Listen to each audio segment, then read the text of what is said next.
Hello, and welcome to Discover the Villages with Jana Raber. We've had another busy week.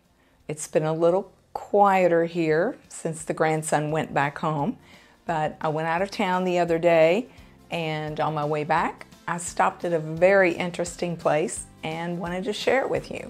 Take a look at this. I came to OCALA to pick up my car. It was getting serviced, and stopped by the World Equestrian Center. Unbelievable. I mean, look at this place. It looks like the Taj Mahal. There is so much stuff going on here. You should come and see this place. If you live in the villages or you visit, it'll be well worth the trip. It's not far at all.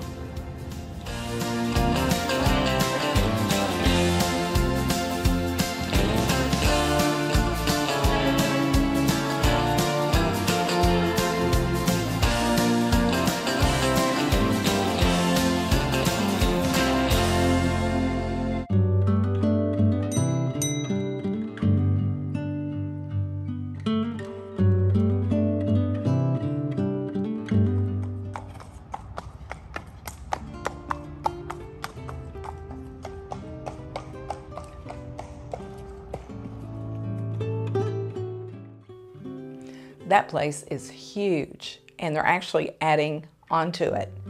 And I read there's room to stable 3,000 horses. Can you imagine? Now to the questions. The first question is, what are the nature trails and walking paths like? Well, the best way I can show you that is just to take you there with us. We're starting out at Sharon Rose Weekends Preserve.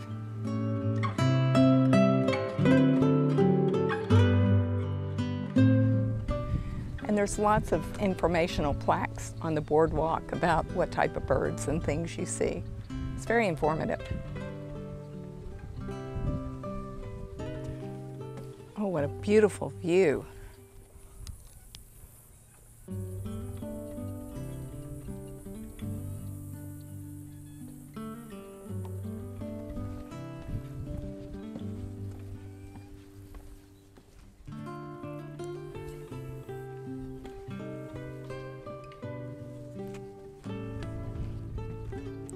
Great breeze blowing. It's quite pleasant down here, and it's midday.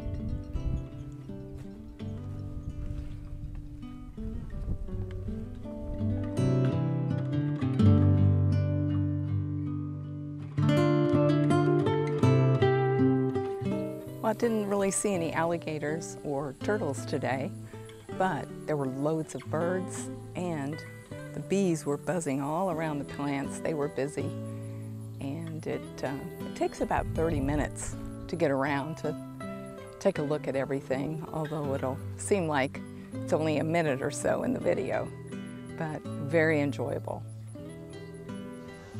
This is a Finney Nature Trail, and I'm going to give this a go, see if we see anything. If we do, I'll film it for you. Oh, the entrance to this is right by Finney Grill.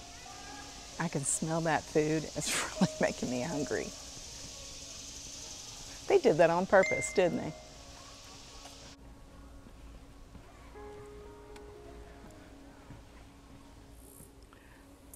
This is a spring-fed stream, and look at all the little fish. There's a baby alligator hiding underneath the bridge here in the shade. I just saw a goldfish go by that, I don't know if it's a koi or what it is.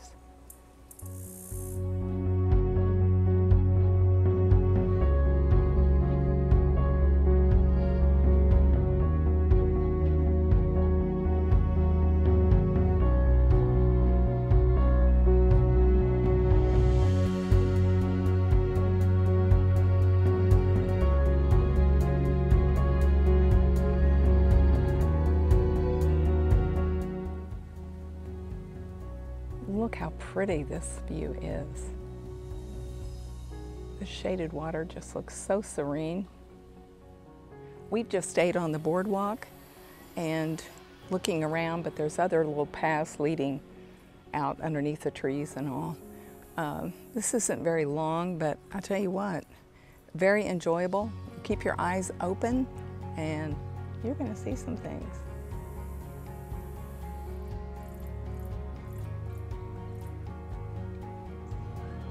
We're in Marsh Bend, and this is the Hog Eye Trail right next to Edna's on the green. So when you get through walking, you can reward yourself with a nice cold one or the food truck, and they've also got live music. So.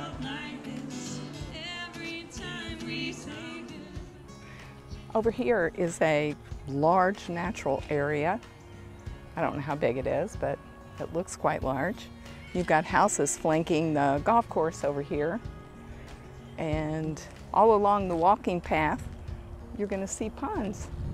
Hopefully we'll see something in them.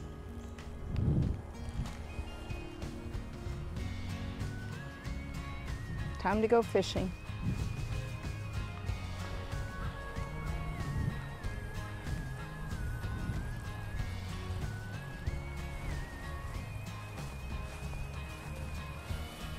Menagerie here. Got a little blue heron and ibis.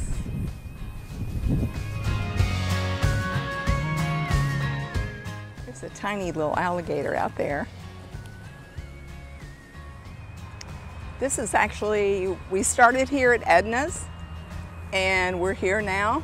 This goes, if you go all the way around, it's 2.5 miles. This is really more of a pathway than it is a nature walk. This is more for exercise. You can see, you can do pets, cycling, running, hiking. There's an area right here that you can park your golf cart and walk on the trail if you don't want to go around the whole way. And just beyond the trees there is the turnpike. I'd never been to the Finney Trail before, and it was really nice.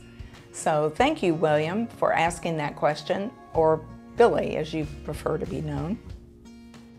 And one more thing, they're building a new path around Lake Meona, and the Recreation Department is always looking to improve things.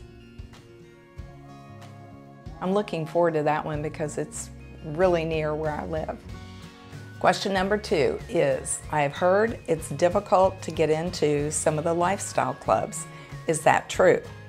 Well, yes, because some of the activities are space related, such as walk away the pounds, water volleyball, things like that. So you have to get there early to get in line because only so many people are allowed in. So it is true that some of the lifestyle clubs are difficult to get into, but most aren't difficult at all. Usually if something is difficult, it's things that have limited facilities like the woodworking shop, pottery, and glass fusion is another one that sometimes has a waiting list. It's really specialized things like that. Some hobbies and activities are more popular than others, of course. Usually in that case, there might be more than one club. I know there are several photography clubs, lots of clubs for the card game Samba, which is very popular at the moment, 3 or 4 Disney clubs, several quilting clubs. Also, if there isn't a club that you want in your area, you can start one yourself, and the village's recreation department will help you do just that. So, to sum it up, some clubs have long waiting times, some clubs have short waiting times, but most clubs have no waiting times.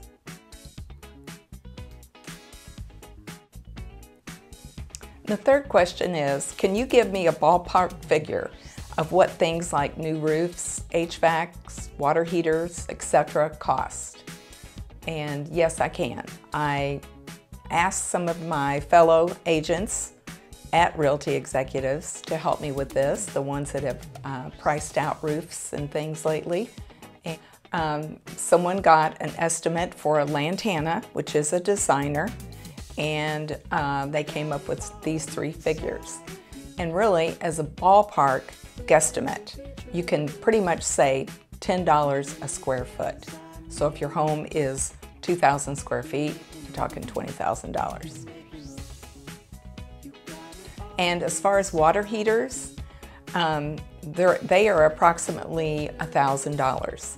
There are sometimes rebates from the utility companies, sometimes not. And I did hear the other day that if you have a gas water heater that needs to be replaced, TECO will actually come out and do that, and you pay for it $15 a month until it's paid for. So that's good. And as far as HVACs are concerned, I would say a good ballpark figure for most homes, the smaller homes, are probably $5,000 to $7,000. And it just depends on how big your house is, of course, and also if you have split zones or, you know, special features, special air filters, things like that. You might ask, well, what do I need to know this for? But if a home that you're looking at has had all these things replaced, that's quite an advantage to a home that doesn't have or needs these things replaced. So it's to your benefit to know a ballpark of what something like that would cost so you can budget for it. So let's look at the MLS stats from July the 18th through the 25th. Thank you. I'm anxious to see if my prediction came true. So we had 32 solds, 45 pendings, 34 new listings, and 31 price reductions. Now let's look at how that stacks up against last week. Alrighty, solds, we had 29 last week. I was right. I guess because we had so many reductions that our pendings would be up, and sure enough, it was 32 and 45 this week. So new listings were 34 versus 38, and our price reductions were only 31. So to me, that means the market is starting to settle. I think it's going to be back to normal real soon. And the available homes on the market last week were 227, and this week 214. We've gone backwards a little bit, probably because of all those pendings we had. That's great.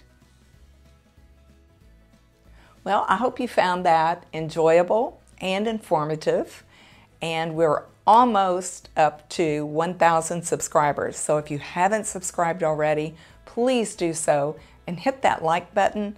You may actually see some fireworks. And my details are here. And if you have any questions at all, you can call me and keep those questions coming in. We need questions. So until next time, bye.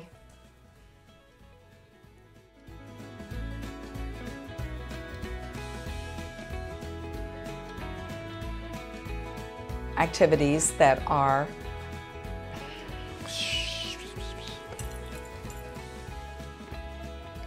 and another thing, they're building a new path right now. Boop.